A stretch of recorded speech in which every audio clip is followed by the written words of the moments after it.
Like the rest of California, here at Hume Lake, we have a water problem. During an average winter at Hume, we would receive 86 inches of snow. Well, in 2013, we received 38 inches. In 2014, 34.25 inches. And in 2015, only 23 inches. You do the math. So at the beginning of this year, things weren't looking so good for us. Winter camp was essentially, snowless. Luckily, with the help of our Lord, we were able to make snow. And we had a blast. Because of the drought, our forest has been infested with bark beetles. Bark beetles are nasty little friends that kill trees. We're addressing this issue with due diligence and have removed hundreds of trees. But there's still hundreds more that need to be taken out. That's a massive undertaking, which will probably take us years. Some of these trees were part of our Meadow Ranch and Wildwood Ropes courses, which means we will need to partially rebuild both courses. We have good reason to believe that the trees holding up Burnside Manor, our wagon train treehouse, are also dead. We are currently evaluating this 3-pronged 5-level treehouse fort where our wagon train campers love to play. Did I mention that a tree fell on the contractor's building because of the drought? That's right. During our first week of summer camp, a tree fell on the building and displaced some of our summer staff. Not to mention that the building took a pretty big blow. But to God's glory, no one was injured. Except maybe the building's plumbing and 2 cars and, well, a bunch of other stuff. Oh, by the way, did I mention that the Forest Service needed to drain the lake this fall as they do maintenance repair on the Hume Lake Dam? It was leaking. We're excited to have a fully functional dam again. This, of course, has further complicated our water situation, but I'm getting ahead of myself. Let's back up to summer. We started week 1 of camp with the lake 3 feet lower than usual. We had to cancel things like the bike jump and fun. Okay, maybe we didn't cancel fun. We had extra fun when it would rain. But even rain could cause some problems. Heavy runoff from our rain and the snow that we did have has affected our creeks and ponds, clogging our water sources with mud and silt. The good news is that God kept bringing us rain, and the rain kept the lake from evaporating as fast as maybe it would have, which of course left the water for the Erickson crane to use as a defense against the rough fire.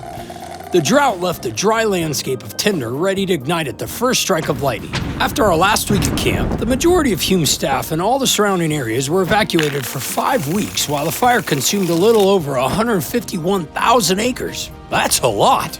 That's over 6 times the size of San Francisco. We are so thankful to God and for the firefighters that He brought us. Camp was untouched by the fire, and there's still lots of beautiful unburned area around us to explore. As a result, and much to our chagrin, we had to cancel retreats and camps and the country fair. And while we were evacuated, bears broke into some of our homes. How crazy! And to top this all off, our raw water tanks, that is, tanks that hold untreated water, sprung leaks. We've been working hard to do what we can.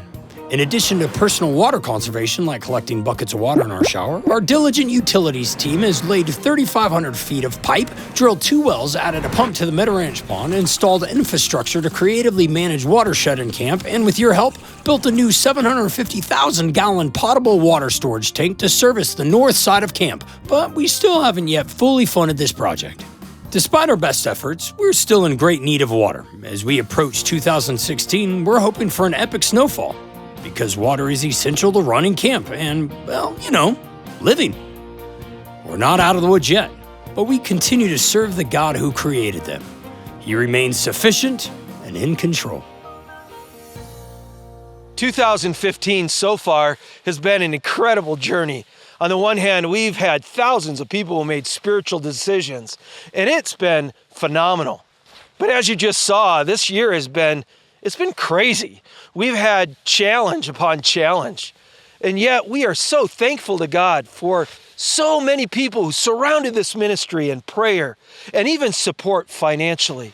Thank you very much. We're thankful for insurance. Right now we're trying to figure out what all that will cover and what it won't cover. But there's some things we know that it's not going to cover. For example, a $200,000 deductible. We know that we've had to remove several hundred trees, and there's more to come that's been infested by the bark beetle. And that all is going to cost money. But as I think back, just weeks ago, right out there was a fire that was racing at us, the rough fire. 13th largest fire in the history of California was coming right at this camp. And God stopped it right below the dam. And I am so grateful to the Lord. I just wanted to to say thank you to all who have already supported us in prayer and financially. And I want to challenge us all to pray and just stop and thank God for protecting and providing for this ministry. And I'd also like to just encourage each one of us to pray and ask the Lord, Lord, can I help Hume Lake at the end of this year, even financially, to meet some of these challenges? We want to finish the year as strongly as possible. And to God be the glory. He's done great things. And we're looking forward to a wonderful season of ministry this winter and even next summer. God bless you.